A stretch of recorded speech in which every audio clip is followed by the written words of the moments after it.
pencinta film Borat.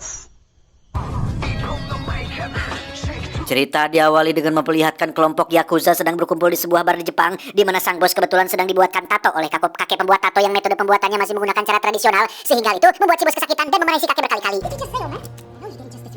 Tak lama salah satu anak buahnya pun membawa sebuah amplop berisi pasir hitam, yang hal itu langsung membuat si kakek ketakutan karena 1 tahun yang lalu dia mengalami hal yang persis sama seperti ini. Ada amplop berisi pasir hitam dan anggota Yakuza yang tertawa persis seperti yang mereka lakukan sekarang. Apa yang si kakek takutkan bukanlah amplopnya, tetapi apa yang akan muncul selanjutnya, yaitu ninja, yang hal tersebut membuat mereka malah semakin membuat para kudanya terbawa terbahak-bahak dan...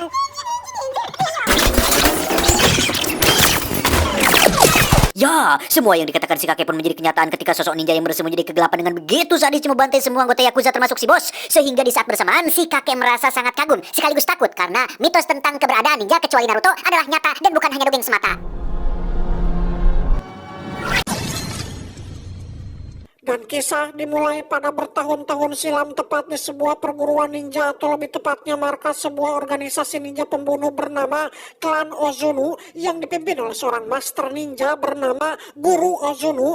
Ini bebenguknya, selama berpuluh-puluh tahun kelompok ini telah melakukan berbagai tindak kriminal dan kejahatan manusia. Salah satunya adalah menculik anak-anak kecil untuk dijadikan murid dan calon para pembunuh masa depan. Yang dari sekian banyak anak yang diculik, ada satu anak yang baru datang bernama Raizo, yang merupakan tokoh utama kita semua.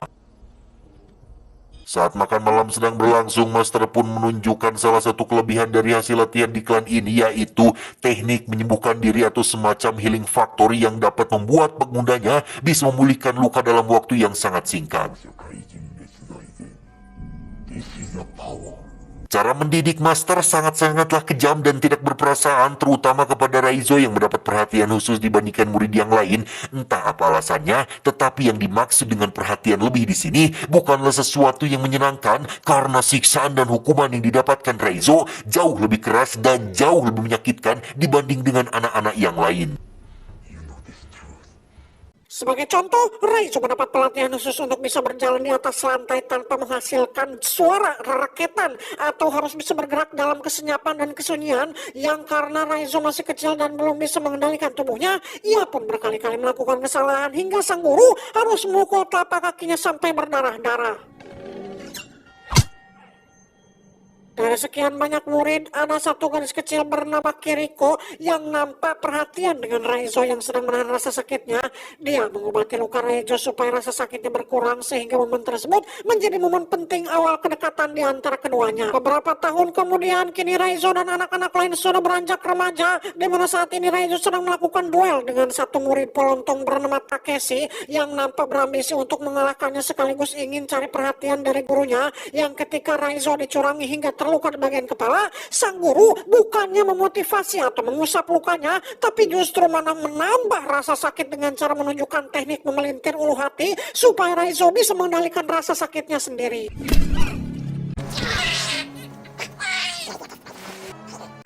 Tahun berikutnya, Raizo kembali menjadi satu-satunya murid yang mendapat pelatihan khusus, yaitu mempertajam panca indera dengan cara menutup matanya selama 1 tahun penuh, sehingga dari sekian banyak murid, hanya Raizo lah yang berhasil mencapai tingkatan tertentu dalam dunia ninja, yang hal itu dibuktikan ketika dia berhasil mengalahkan si Takeshi dengan mata tertutup. Giliran Kiriko yang bertarung, dia dapat dengan mudah mengalahkan lawannya. Namun sang guru punya perintah lain yang cukup berat yang mengharuskan Kiriko melukai lawannya dengan sangat parah. Yang karena Kiriko menolak perintahnya, maka dia mendapat sanksi langsung dari sang guru berupa satu tebasan yang melukai wajahnya. Tak hanya itu, Kiriko mendapat sanksi lain berupa kurungan selama 1 bulan, di mana Raizo yang merasa hutang budi pun berinisiatif membantunya bertahan hidup dengan cara memberikannya air minum melalui sebuah sedotan kecil. Beberapa waktu berlalu, Kiriko yang sudah tidak tahan pun nekat kabur sendirian, di mana Raizo yang memergoki hal itu pun sempat melarangnya, karena jika dia melakukannya maka hukumannya akan sangat-sangat berat, yaitu kematian. Namun Kiriko tetap yakin dengan keputusannya, karena setiap manusia berhak mendapatkan kehidupan dan punya hak untuk menunjukkan atau menentukan jalan ninjanya masing-masing.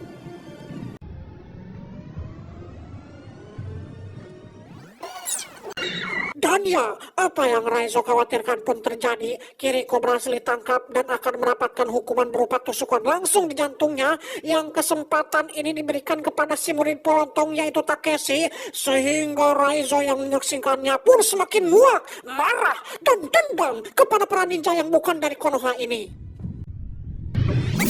7 tahun berlalu, kini Raizo sudah dewasa dan wajahnya mirip sekali dengan tokoh utama di serial drama TV Korea berjudul Full House yang dulu sempat ngetren pada zamannya, dan memang dialah orangnya. Untuk pertama kalinya, Raizo mendapat kesempatan untuk melakukan debut pertamanya, yakni sebuah pekerjaan untuk membunuh target yang ciri-cirinya memakai jam tangan emas, yang tanpa rasa ragu sedikit pun, Raizo langsung turun ke lapangan untuk melakukannya.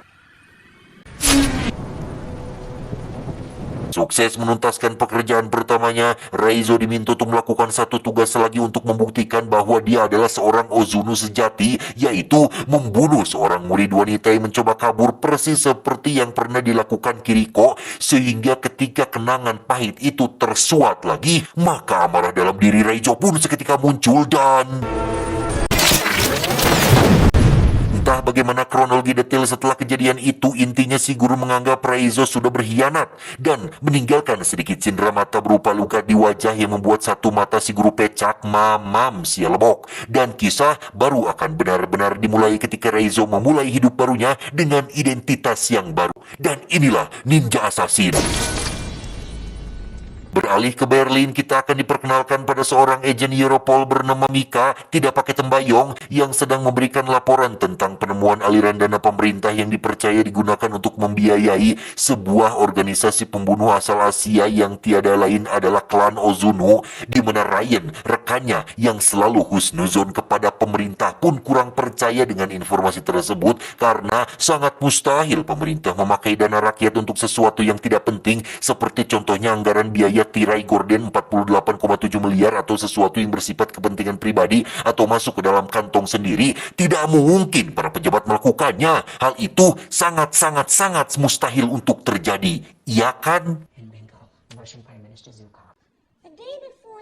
2 hari kemudian, Ryan nyatanya peduli dengan penyelidikan Mia dan bahkan sudah mendapatkan beberapa informasi mengenai kasus ini, di mana 2 tahun yang lalu juga ada seorang agen intelijen asal Rusia yang sudah lebih dulu menyelidiki kasus ini, bahwa memang benar beberapa oknum pemerintahan dari beberapa negara diketahui sering memakai jasa dari klan Ozuno untuk menyelesaikan suatu permasalahan seperti menghabisi saingan politik, melukai pejabat jujur dengan cara disiram air keras di waktu subuh, dan lain-lain, sehingga apabila Mia ingin melanjutkan penyelidikan ini, dia bisa pergi ke Rusia untuk menemui istri dari si agen yang tewas 2 tahun yang lalu. Tanpa buang waktu, Mika langsung menemui istri dari mendiang si agen, di mana sang istri menjelaskan bahwa 1 tahun setelah suaminya melakukan penyelidikan terhadap kasus ini, ia menjadi seseorang yang borangan alias parnoan. Saking parnonya, dia sampai memasang banyak sekali lampu sorot dan kamera CCTV, seolah takut dengan sesuatu yang ada di balik kegelapan. Dan benar saja, pada malam kematiannya, semua lampu tiba-tiba padam, namun kamera CCTV masih aktif dan berhasil merekam sedikit dari apa yang terjadi pada malam itu. Saat Mika periksa, ternyata ada wajah Raizo yang sedang bertarung dengan sesuatu yang tidak tertangkap kamera. Entah dia pelakunya atau sedang bertarung dengan si pelaku, namun Mika percaya bahwa Raizo adalah kunci untuk mengungkap kasus ini. Kembali ke Raizo dengan kehidupan barunya di kota, dia kebetulan sedang berada di tempat cuci pakaian tepat saat ada seorang wanita Jepang meminta pertolongannya. Yang berkat latihan selama bertahun-tahun, Raizo memiliki insting yang sangat-sangat tajam hingga dapat menyadari jika wanita yang ada di depannya saat ini adalah seorang ninja yang diutus untuk membunuhnya, sehingga Raizo sendiri tinggal di sebuah apartemen biasa. Setiap kali dia pulang dari luar, Raizo pasti selalu memeriksa barang-barang pribadinya untuk memastikan tidak ada orang yang masuk ke tempat tinggalnya. Dan saatnya jadwal latihan, Raizo sesekali teringat dengan perkataan sang guru mengenai cara hidup seorang ninja, bahwa rasa sakit adalah kelemahan dan satu-satunya cara untuk mengatasinya adalah mengendalikan rasa sakit itu sendiri.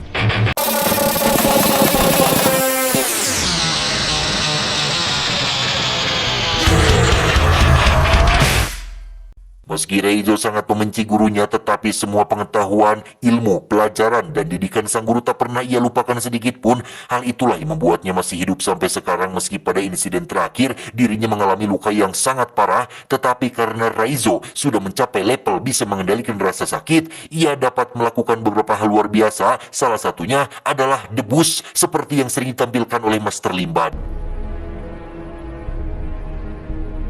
Tak hanya itu, Reizo memiliki senjata favorit yang disebut dengan Kusarigama atau sejenis senjata yang terdiri dari rantai dan pisau tajam kecil. Akan sangat bahaya sekali apabila digunakan oleh orang yang tidak profesional, tetapi di tangan para sepuh, suhu, senior, spesialis, dan ahlinya, Kusarigama adalah senjata yang sangat mematikan.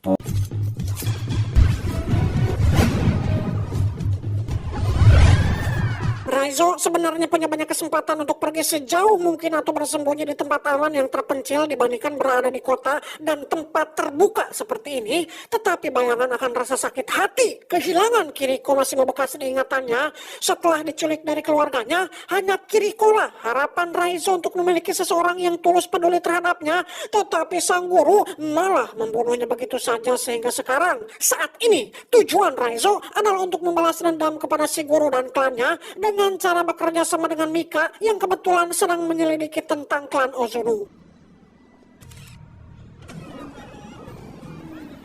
Kembali ke Mika yang sedang berada di kantornya, dia kedatangan seorang utusan dari pemerintahan yang rupanya atau nampaknya mulai mencurigai tentang penyelidikan yang dilakukannya, sehingga Mika segera menemui Ryan untuk memberitahunya bahwa kecurigaan mereka berdua selama ini kemungkinan adalah benar, karena tidak mungkin pemerintah sampai mengutus seseorang untuk menemuinya hanya untuk memastikan penyelidikan ini, sehingga Ryan yang mulai khawatir dengan keselamatan Mika pun menyuruhnya untuk segera tinggalkan kota ini dan pergi cari tempat aman untuk sementara waktu. Tiba di komplek rumahnya, Mika diberitahu tetangga tentang pemadaman listrik yang terjadi secara tiba-tiba, sehingga Mika menjadi sangat khawatir karena dari hasil penyelidikannya, ciri-ciri awal kemunculan para ninja pembunuh pasti selalu ditandai dengan lumpuhnya pencahayaan yang ketika sudah masuk ke dalam kamar, alangkah terkejutnya Mika saat menemukan sebuah amplop berisi pasir hitam dan tiba-tiba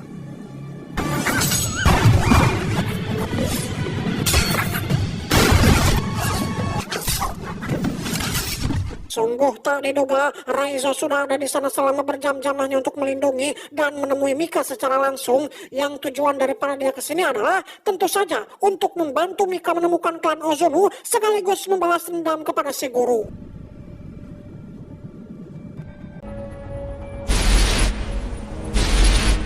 Mereka berdua pun berhenti di swalaya untuk merubah penampilan demi untuk mengurangi resiko ketahuan, di mana Mika yang belenggu pun malah menghubungi Ryan untuk memberitahunya bahwa saat ini dia bersama dengan Reizo, sehingga Ryan segera memberikan lokasi tempat untuk mereka bisa bertemu.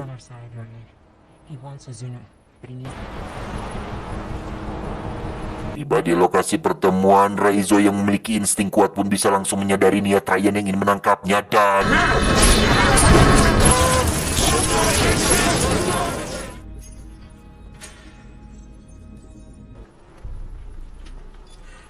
Ryan ternyata punya agenda tersendiri dan metode tersendiri untuk menggali informasi mengenai klan Ozono, yaitu dengan menangkap dan menginterogasi Reizo dengan cara yang akan sedikit memaksa, berlokasi di sebuah gedung kosong dengan tangan dan kaki yang terikat lengkap dengan lampu sorot agar Reizo tidak bisa kabur di kegelapan. Ryan yakin jika caranya akan lebih efektif untuk menyelesaikan kasus ini. Kasihan melihat Reizo, Mika pun menemuinya untuk sekedar memberi air minum, yang di situ Reizo memperingatkan Mia bahwa lokasi mereka berada saat ini terlalu terbuka dan terlalu mudah untuk dilacak oleh para ninja, sehingga Mika dengan cepat menemui Ryan untuk memperingatkannya bahwa saat ini mereka semua sedang dalam bahaya. Tetapi Ryan yang percaya diri dengan pasukan taktisnya pun tidak mengindahkan peringatan tersebut sampai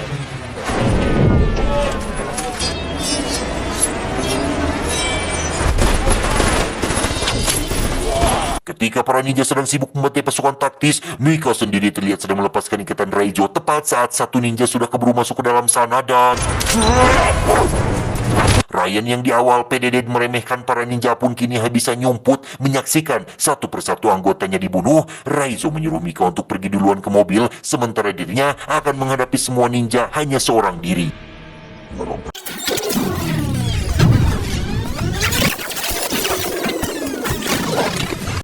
Mika sendiri terlihat sudah berada di mobil menunggu kemunculan Raizo yang ketika dia sedang harap-harap cemas, tiba-tiba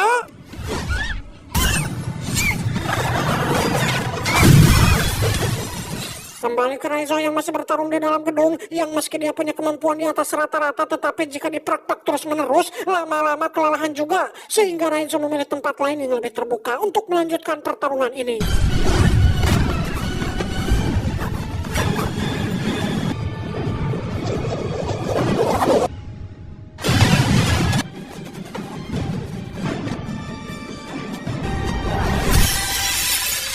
Jika sebelumnya mereka terbiasa bertarung di dalam ruangan yang penuh dengan sudut-sudut gelap, sekarang para ninja pembunuh ini harus membiasakan diri bertarung di tengah jalan, yang karena Raizo sudah terlalu kelelahan, akhirnya dia pun kecolongan saat perutnya terkena tebasan pedang yang ketika Takeshi akan mengakhirinya, tiba-tiba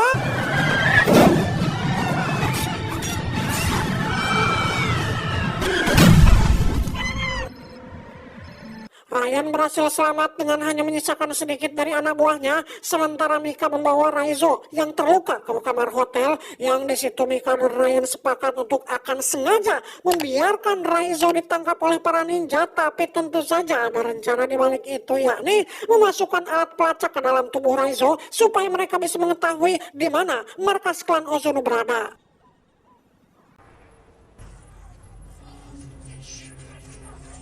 Raizo dibawa dalam sebuah peti besi untuk diserahkan kepada si guru, yang dalam sepanjang perjalanan menuju ke sana, Raizo memilih untuk bersikap tenang dan tidak panik. Justru dia malah teringat dengan ajaran sang guru mengenai teknik menyembuhkan diri menggunakan jurus segel tangan yang berfungsi untuk mengubah cakra menjadi obat efektif, yang saking efektifnya luka pada perut Raizo bisa rapat sendiri tanpa bantuan obat merah atau betadine.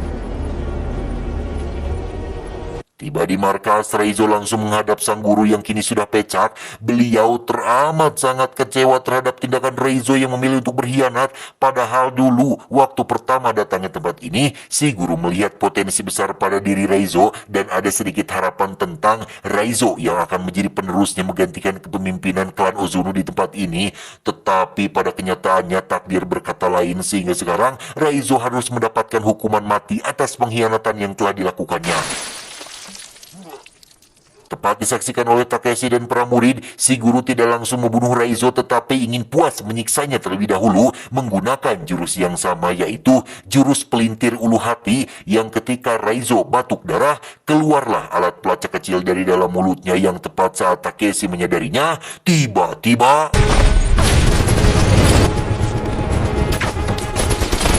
meski para ninja ini bisa muncul dan hilang dalam kegelapan, tetapi ketika dihadapi dengan pasukan militer senjata berat, tetap saja mereka kewalahan dan tak bisa menghindar dari peluru yang ditembakkan. Sementara itu, Raizo yang ikatannya sudah dilepas pun memilih untuk masuk sendirian mencari Takeshi dan si guru untuk membalas dendam atas Kiriko. Dengan modal 2 bilah pedang di tangan, Raizo harus menghadapi Takeshi dan 4 anak buahnya, yang momen ini benar-benar beradrenalin karena pertarungan dilakukan dalam jarak dekat dengan senjata yang berseliweran di mana-mana.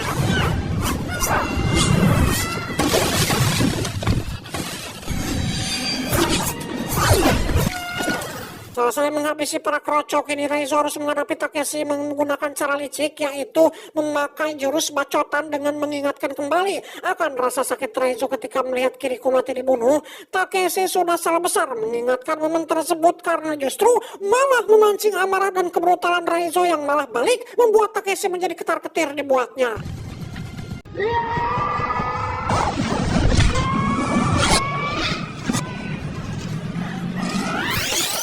Selesai menghabisi Takeshi, saatnya Raizo menghadapi sang gegedugnya alias si guru, yang di sini beliau menggunakan teknik rahasia yang belum sempat diajarkan, yaitu jurus ilusi bayangan yang membuatnya mampu hilang dan muncul dengan sangat cepat.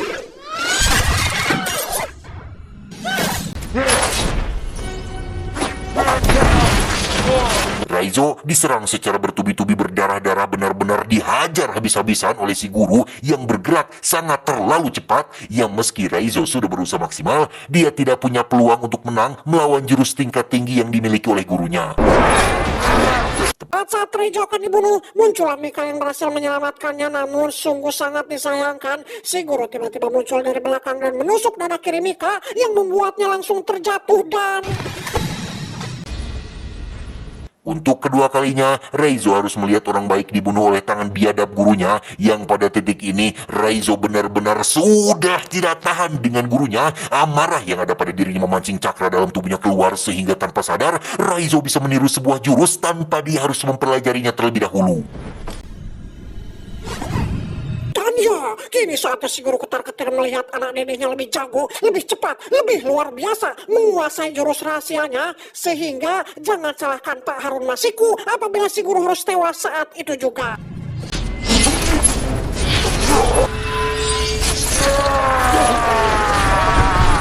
Di luar dugaan, Mika ternyata masih hidup berkat cacat lahir yang dialaminya, yakni posisi jantungnya yang berada di sebelah kanan. Setelah semua selesai, kini sudah waktunya Reizo pensiun dari dunia ninja dan saatnya masuk ke dunia K-pop untuk membintangi beberapa serial drama Korea demi menghibur para K-popers yang ada di dunia.